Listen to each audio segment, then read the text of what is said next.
భోజన ప్రియులందరికీ నమస్కారం. అలా రుచులకి స్వాగతం. ఈరోజు గులాబ్ జామున్ రెడీ చేసుకుందాము. గులాబ్ జామ్ అంటే బయట నుంచి పిండి కొనుక్కొని వచ్చి ఇంట్లో గులాబ్ జామ్ రెడీ చేసుకోవడం కాదు. ఇంట్లోని గులాబ్ జామ్ పిండిని రెడీ చేసుకొని వాటితో గులాబ్ జామున్ రెడీ చేసుకుందాము.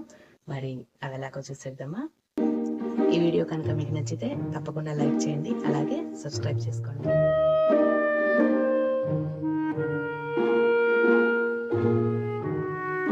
దీనికోసం ముందుగా ఒక గిన్నె తీసుకోవాలి. కొలత కోసము ఒక గిన్నె కానీ గ్లాస్ కానీ ఏదైనా పెట్టుకోవచ్చు. నేను ఇక్కడ ఈ కప్పు తీసుకుంటున్నాను. ఈ కప్పుతోటి ఒక కప్పు వరకు కాచి చల్లార్చిన పాలు తీసుకోవాలి. అలాగే ఈ కప్పులో పావు కప్పు వరకు నెయ్యి తీసుకోవాలి. ఇదే కప్పులో పావు కప్పు వరకు షుగర్ తీసుకోవాలి. మీరు ఏ కప్ అయినా పెట్టుకోండి, లేకపోతే గ్లాస్ అయినా పెట్టుకోండి. ఇలాగా కప్పు కానీ గ్లాస్ కానీ తీసుకుంటేనే మనకి కొలతలు పర్ఫెక్ట్ గా వస్తాయి. ఇప్పుడు ఇందులోకి కొంచెం ఉప్పు కూడా వేసేసుకొని ఈ పాలల్లోకి పంచదార నెయ్యి అనేది కలిసేంత వరకు కలుపుకోవాలి.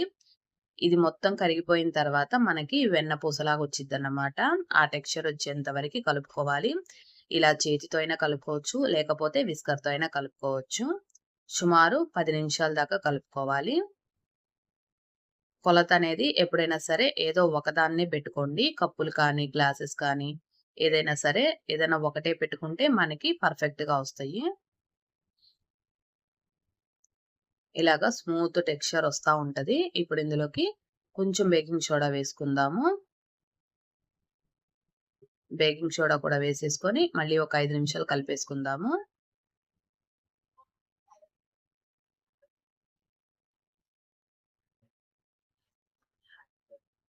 ఇలాగా పూర్తిగా వెన్నపూసలాగా వచ్చిన తర్వాత ఇందులోకి మైదా పిండి వేసుకుందాము. దీనిలో ఇంకెక్కడ మనం నీళ్ళనేవి వాడము. దీనికి సరిపడినంత మైదా పిండి వేసుకోవాలి. కొలత అనేది ఏమి ఉండదండి. ఇది మొత్తం కలిసి ఒక పిండి ముద్దలాగా అయ్యేంత వరకు మైదా పిండి వేసుకోవాలి. నాకైతే సుమారుగా 2 కప్పుల వరకు పట్టింది. మనం తీసుకునే క్వాంటిటీని బట్టి, పాల క్వాంటిటీని బట్టి మనకి పిండి పడతది. ఇలాగా చపాతీ పిండిలాగా కలిపేసుకోవాలి. ఇలా కలిపేసుకున్న పిండిని ఇప్పుడు చిన్న చిన్న రౌండ్ బాల్స్ లాగా రెడీ చేసుకుందాము. కొంచెం కొంచెం పిండిని తీసుకొని కొంచెం ప్రెస్ చేసుకుంటా ఇలా రౌండ్ గా చుట్టేసుకోవాలి. అప్పుడు మనకి క్రాక్స్ అనేవి లేకుండా స్మూత్ గా వస్తది. ఇదే విధంగా అన్ని బాల్స్ ని రెడీ చేసేసుకుందాము.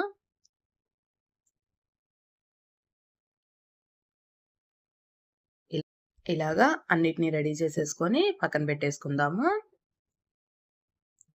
ఇప్పుడు పాకం కోసము ఒక గిన్నెలోకి ఒక కప్పు వరకు షుగర్ తీసుకోవాలి. అలాగే ఒక కప్పు వరకు వాటర్ తీసుకొని స్టవ్ ఆన్ చేసేసి పొయ్యి మీద పెట్టేసుకోవాలి.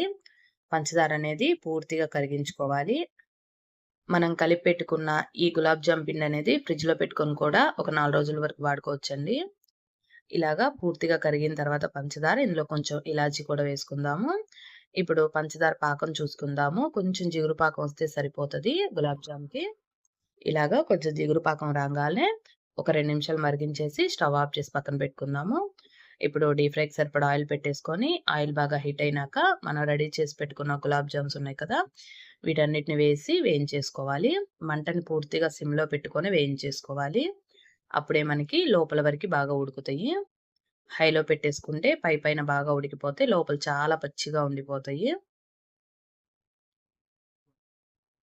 ఇలాగా మధ్య మధ్యలో కలుపుకుంటూ మంచి రంగొచ్చేంత వరకి వేయించేసుకోవాలి. ఇలా వేగిపోయిన వాటిని తీసేసుకుందాము.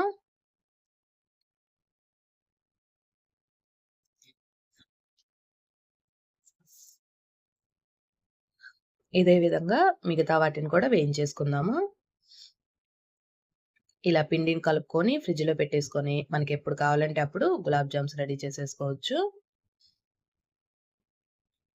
ఇలాగా సిమ్‌లో పెట్టుకొని వేయించుకోవడం వల్ల లోపల వరకి చూసారా ఎంత బాగా ఉడికినాయో. ఇలాగా అన్నిటిని వేయించేసుకున్నాం కదా! ఇప్పుడు వీటిని పంచదార పాకంలో వేసేసుకుందాము. ఇలా పాకంలో వేసేసి ఒక 10 నిమిషాలు ఉంచేసుకొని సర్వ్ చేసుకోవచ్చు. లేకపోతే ఫ్రిడ్జ్‌లో పెట్టి కూల్‌గా కూడా సర్వ్ చేసుకోవచ్చు. అంతే అండి.